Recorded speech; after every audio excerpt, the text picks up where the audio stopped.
Mao to guys atong unon sa pag-intro pag-ingon nga happy birthday Ate Clash. Lagi birthday man sa atong ate karon. Ang dagat mo atong adtuon. Salamat ay pugkos mga barkada ni Sarah guys. Nitambong yun og nitambayayo. Simple ra pud nga celebration guys sa ika 10 years old ni Ate Clash. Unyang atong purple yam diri nitakilid na. Pero okay ra na siya kayang lasa maura. Nya sa team T5 day guys nga niatag pud sila cake. Adagan kay salamat ninyo mga idol. Lagi kay kinanglan man atong picturean si ate diri Nanala Ate Clash berada og aura. Pastilan na lang gadyo. Tinuod lang wala gud mi ngani sa una. Pero okay ra kay wala man sad ko nag-inusara. Marag siguro mga bata nga kauban mo sa unag mga edad, wala pa ingani. Pero daring nabita nakabantay ko ni kuya nga nag-enjoy jud siyang pagkaon guys. Mao man gud atong kalipay guys nga basta ganado kaon ng bata.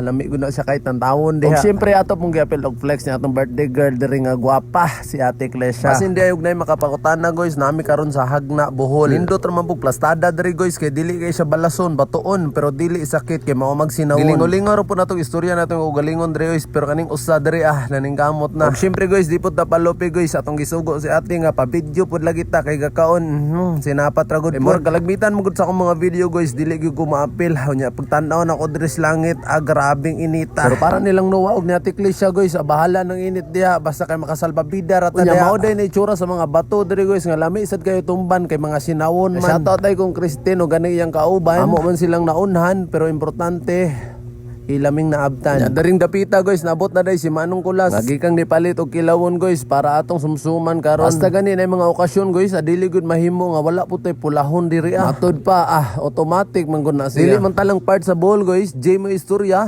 pero daring dapita J jud ni sila. Kanabit ang wajam mo. Gadjud og uban pa. Pareho gud putang Cebuano mga istorya guys, pero lain-lain ang tagtuno. Nya siguro kung moadto ta sa kasang lugar sa Pilipinas, pagkangalang Pilipinas pare-pareha ra gyud ang itsura. Kung init karon da sinyo aw init pud diri ilaha. Dugangan pa nato aning pula-pula, tiwas. Pero sarap ra pud kayo guys kay naman pud tay kinilaw diri nga grabing halangan. Kanabit tong inihungit nimo guys nga makapanihol ka. Dayon paglingin ako diri hapit na maluto ang sinugba. Ay layo pa hilaw-hilaw pa pero paglingin ako diri di naman day pula-pula pastilan. Mapabunawon man og mapabuhol guys di ko nato malikayan. Kaning kabayo guys kusog magud mo dagan mo nang dali gid putang maapsan. Luto na day ang atong sinugba diri guys og gihiwa sa bugsay nga tadtaran og ilang gitawag diri og taparan. Nya mo shoutout lang po day ko og mugreet ko happy birthday sa kauban ni Ate Clash diri ang igagaw nga dungan po day ni sila birthday guys ug salamat kayo kay niabot gyud po ni siya diri og lagi kay para madokumento man kay talagsa ra man ta mag birthday. Ila ko nung gisunod ang trend guys nga butang sa baba ang candle ding usa ibutang sa cake ay ambot lang og unsa nang kalakiha basta kaya mauna na siya. Si ate na po kuno be